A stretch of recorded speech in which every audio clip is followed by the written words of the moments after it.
Welcome to This Explainer. Today, we're diving into an absolutely fascinating and, frankly, intense period of history. We're looking at Nigeria's early years. Specifically, we're going to unpack exactly how a nation's deeply traumatic internal struggles and civil war literally forged a powerful, uncompromising identity on the global stage. If you really want to grasp modern African geopolitics, well, this right here is the foundation. Let's get into it.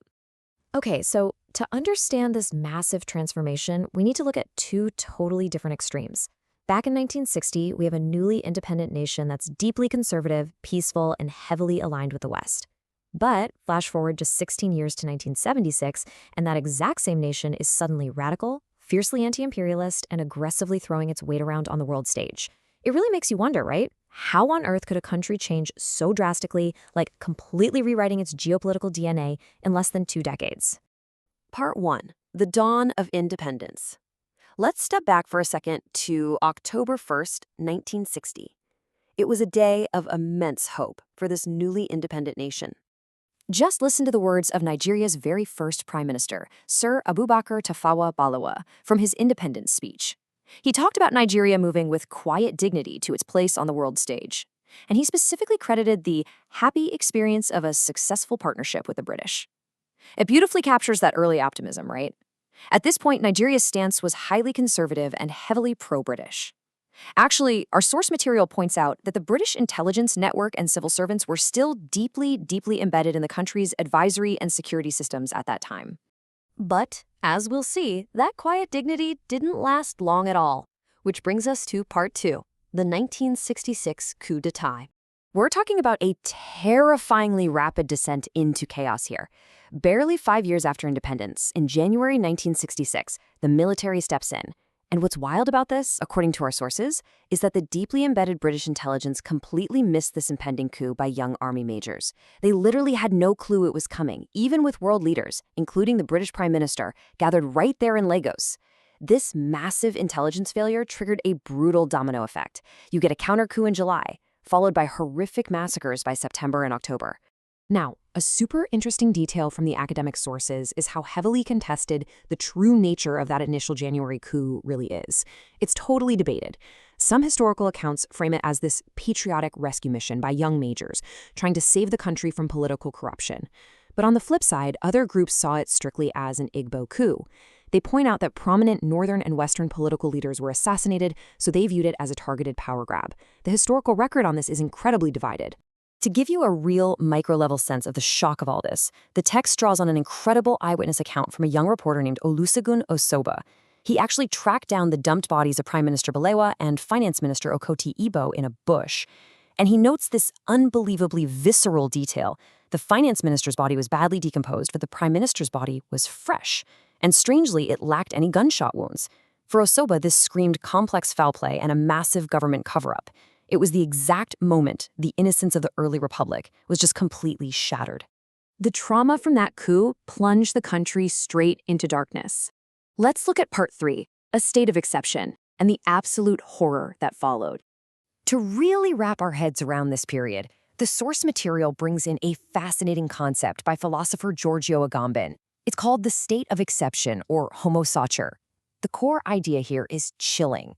It's a political mechanism where a specific group of people is systematically placed entirely outside the protection of the law, meaning violence against them, even outright murder, is no longer treated as a crime by the state. They are literally stripped of their legal humanity.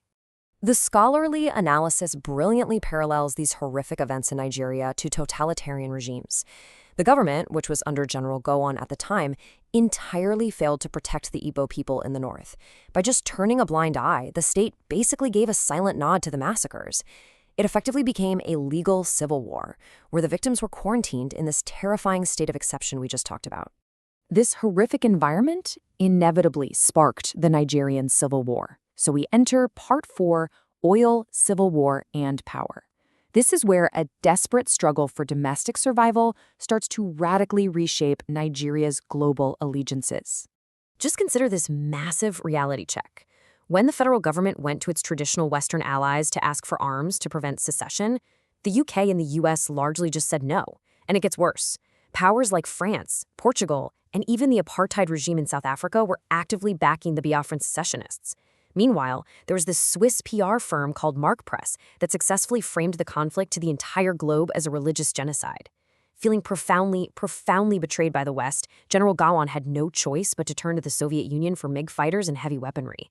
So you see this deep-seated, though initially kind of sentimental, anti-imperialist seed being planted right there within the Nigerian military. Connecting the dots from our sources, we hit a crucial pivot point. The sheer internal trauma and domestic turmoil from the Civil War directly ignited the radical foreign policy shift we see documented later on. The military leadership learned a very hard, very bitter lesson about Western imperialism during their Civil War. And now, well, fueled by a sudden massive surge of new oil wealth in the 1970s, they actually had the power to do something about it. Which brings us right into Part 5, a radical foreign policy shift. We're stepping into the explosive era of General Murtala Muhammad in 1975, where immense oil wealth suddenly collides with fierce anti-imperialist action. It really forces us to ask, how exactly did a nation that was so recently torn apart by internal ethnic strife become the absolute, undisputed champion for continental liberation? Well, the answer goes right back to that trauma of betrayal we just talked about. That deep sense of betrayal directly fueled Nigeria's brand new, aggressively unapologetic stance on freeing southern Africa. Just look at Murtala Muhammad's relentless energy here. He completely threw out the US-backed plan for Angola, just tossed it. Instead, he officially recognized the MPLA. He publicly humiliated the US Secretary of State Henry Kissinger by literally refusing to let his plane land in Nigeria. Incredible, right? And he didn't just talk. He donated $20 million and directly supplied arms to the MPLA. When the Nigerian public found out that South Africa was secretly backing the rival Angolan groups, it united the whole entire country behind Murtala's fierce stance. It all ultimately comes down to one staggering number, $100 million. When Henry Kissinger tried to squeeze Angola by getting Gulf Oil to freeze their oil royalties, Murtala Muhammad stepped right in. He threatened to seize Gulf Oil's much larger assets inside Nigeria unless they paid that $100 million directly to the Angolan government. I mean, he completely outmaneuvered the United States, brilliantly using Nigeria's oil as a massive geopolitical weapon. Now we're moving into our final chapter, Part 6, The Legacy of Leadership. Tragically, Murtala Muhammad was assassinated in February 1976. But, his legacy had irreversibly changed the nation's trajectory. His successor, General Obasanjo, took the reins. And while Obasanjo might have lacked Murtala's raw, explosive bravado, he was incredibly sharp. He continued the exact same policy, leveraging Nigeria's massive oil wealth to fight imperialism and the apartheid regime. But he did it in a highly structured, very systematic way. Nigeria definitely wasn't just talking anymore. They were actively weaponizing their economy. They literally arrested supertankers that were caught secretly trying to ship Nigerian oil to South Africa. They fully nationalized British Petroleum's assets in Nigeria for the sole purpose of forcing the British government's hand in allowing fair elections in Zimbabwe. They heavily sanctioned Western giants like Barclays and Standard Bank, yanking government funds until the banks were quite literally forced to change their names. They backed the West into a corner, basically saying, you either do business with Nigerian wealth or you support South African apartheid. You absolutely cannot do both. The long-term impact documented in the source analysis is just undeniable. These bold, unprecedented moves firmly cemented Nigeria as the dominant, undisputed voice in Black Africa. They literally opened up offices for Southern African liberation movements right in the heart of Lagos, giving them direct funding, massive diplomatic cover, and serious military support.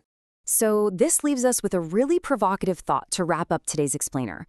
Did the tragic, bloody crucible of Nigeria's internal crises, the trauma, the massacres, the betrayal during the Civil War, actually forge the exact type of uncompromising power needed to break imperialism across the rest of the continent? It's a heavy, incredibly complex question, but recognizing that link between internal trauma and external power, well, that's absolutely key to understanding history. Thank you so much for joining me, and I really hope this deep dive leaves you eager to explore even more of Africa's incredibly complex geopolitical history.